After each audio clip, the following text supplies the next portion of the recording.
Would you mind just introducing yourself real quick? Hey, Robert Tanner, Robert Tanner. Flowery Branch, Georgia.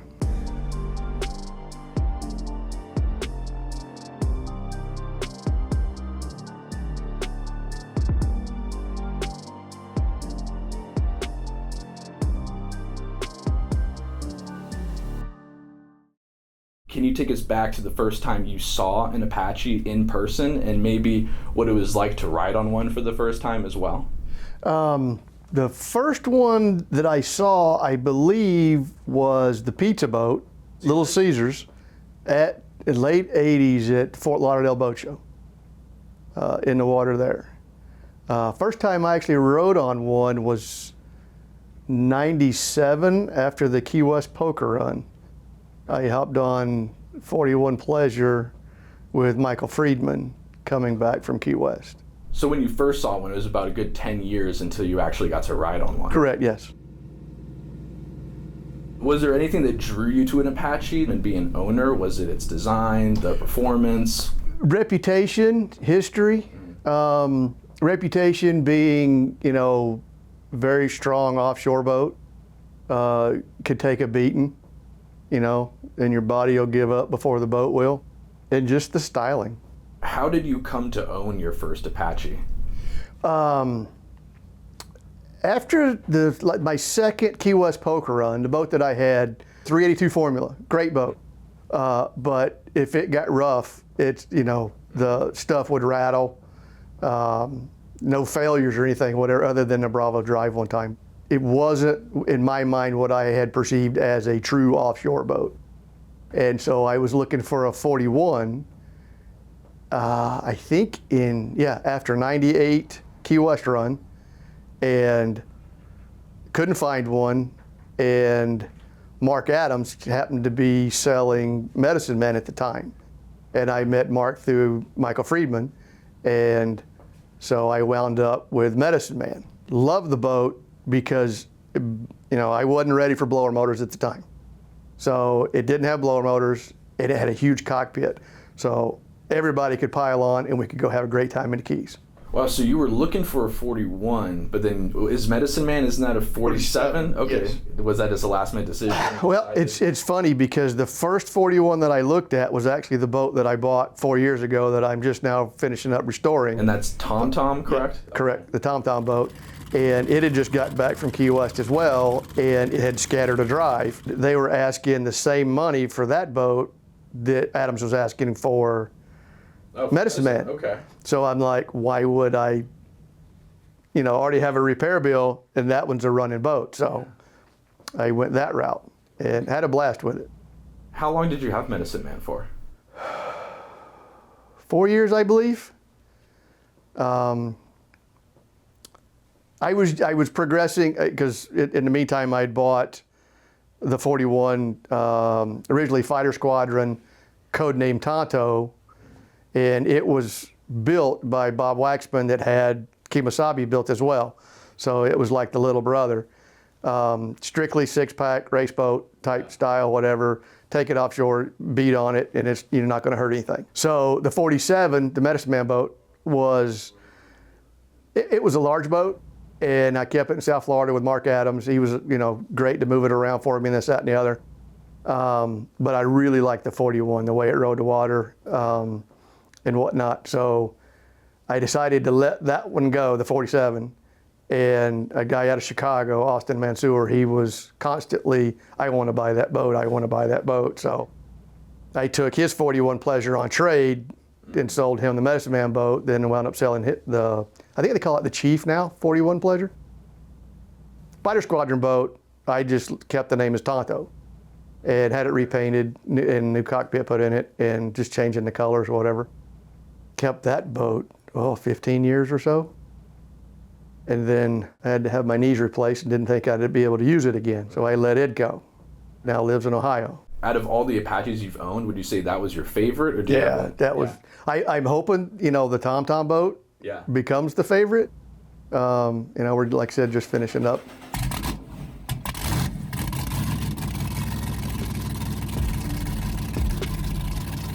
We pretty much gutted the boat completely. It had been sitting on a lift in Bonita Beach for 10 years. Everybody swore the boat was rotten. So it went to Marine Performance up in Port Orange. And John gutted the boat for me. And didn't really find any rot, but since the boat had sat there for as long as it did, I wanted to replace all the fuel tanks, bow tank, belly tank, and I wanted to move the firewall bulkhead forward to accommodate the blower motors. But yeah, so we started with a completely gutted boat and started all back over.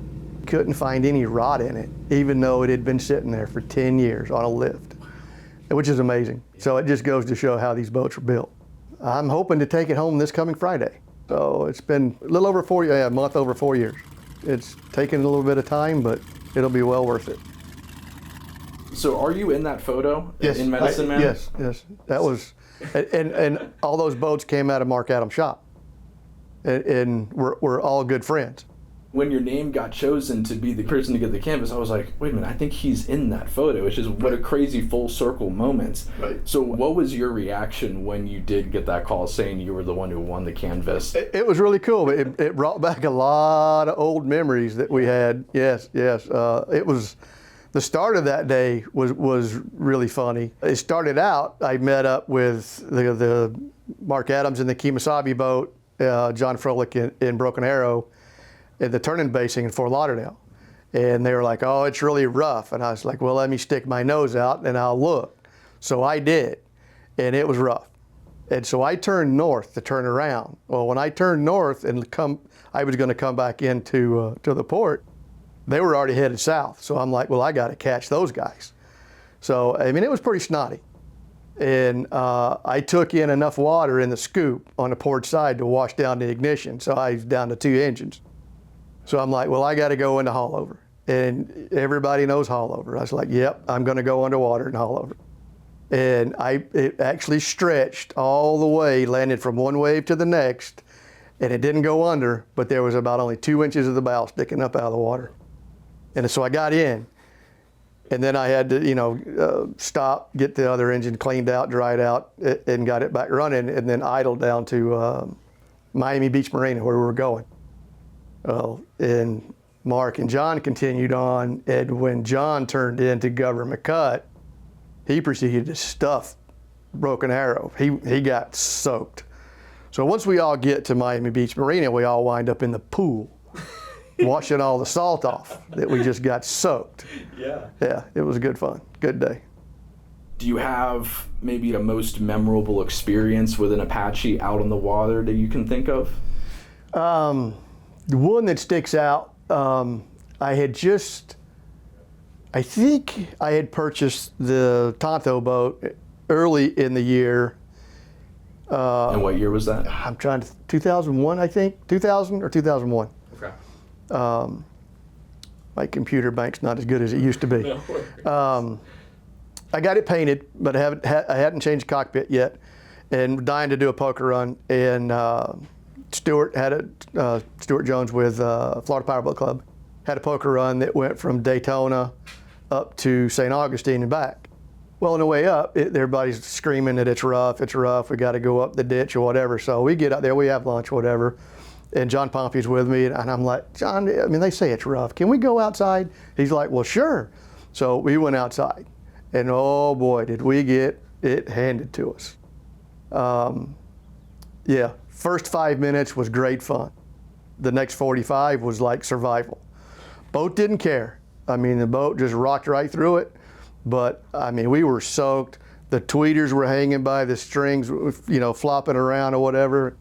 Everybody in the boat was having a great time. But yeah, that was, and it was a lot of fun. And like I said, and then it got to the point where it was monotonous. But the thing that really scared all of us was right before we were going into, I can't remember the name of the port in Daytona, Ponce Inlet. We came up out of the water off a wave and looked 2 waves over, and there was a little 18-foot fishing boat. We never saw it until we were in the air. And had we been 1 wave over, we probably would have landed on him. Never saw him. So, Jeez. yeah, that would have been a disastrous day. Do you have any close calls where you really almost felt like you were testing the Apache to its limit? No, not the boat itself. I always had faith in the boat. Weather's always going to be an issue.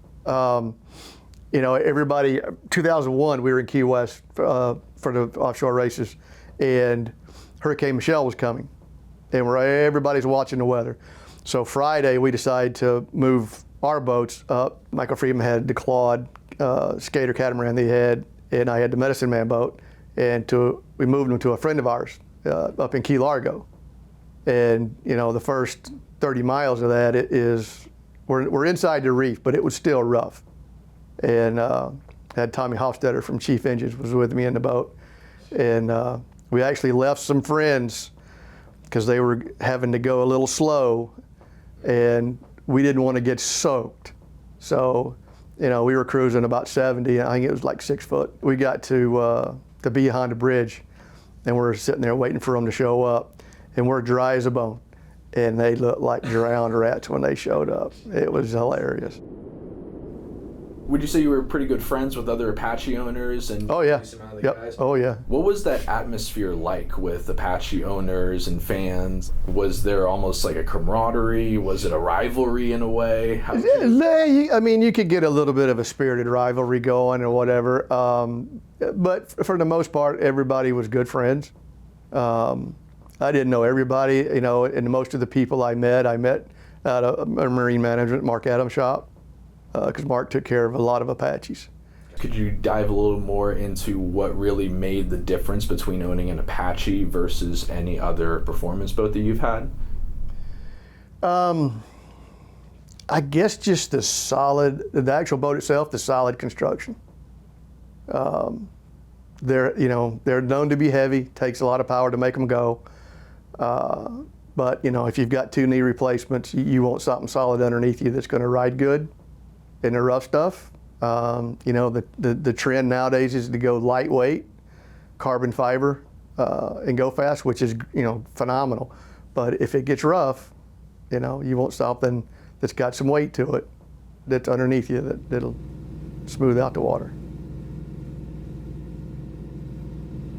What do you hope younger generations understand about Apache Powerboats, the history that you're a part of, and just overall offshore racing in general? I guess it would be respect for what everybody went through. Nowadays it's real easy to design a boat on a CAD system, whereas back in the day you would have carpenters that would build the actual plug. And these guys had to be very good craftsmen to get everything straight, and then build the plug, then build the mold, and then actually build the boat, and to make them come out like they did is phenomenal. Actually owning one, they're getting tougher and tougher. They seem to get left in places, but I would hope that the younger generation would do like I did and find one and be able to restore it, to its former glory. My boat's 35 years old, and 35 years old, and I'd rather have it than a brand new one. Do you think offshore racing could have a comeback? It's tough to say. You gotta be able to promote it for sponsorship. And when the Apaches were built, they would run from Miami to Bimini and back, Miami to Freeport and back. I can only imagine what it was like crossing the Gulf Stream back then. And now everybody complains that it's just a small circle track type thing or whatever. But if you could get like a longer race on the coastline, I think it would be better. I think things are getting better with live streaming and stuff, that it could make a comeback. Because I watch them on YouTube, and there's a couple of people that actually live stream out of the helicopters, and it's getting better. So I'm optimistic that offshore racing will make a comeback. Now, whether it's I doubt it's going to be, the big, long, heavy V-bottoms like the Apaches, because everything's going lightweight nowadays. But yeah, I'd like to see it continue. What would you say the Apache Powerboats brand means to you personally? How would you say you see the brand and how you value it? It's like an old muscle car, collectible old muscle car that, the old flat deck cigarettes, the Apaches. That's the history, of offshore. And I like preserving that. And would like to see it continue. But yeah, it's just, you have a boat underneath you that's not going to fail. One day on an Apache that you remember, if you could go back and relive it one more time, do you have a specific day that you want I'd go back to that St. Augustine to Daytona run. That was, everybody that was on that boat still talks about that trip to this day. John Pompey's helped me rig the Tom boat now. And even in this process, we talk about wow, what a trip that day was. I'm like, we're not doing that with this boat. Not happening. So I don't want to have to clean all that salt out of it. Right. It was salty whenever we got to Daytona with that boat. Well, hey, I really appreciate you. My pleasure. I love picking your brain with this kind of stuff. I know Apache fans are going to love this as well. But yeah, I really appreciate your time, man. My pleasure. Yeah.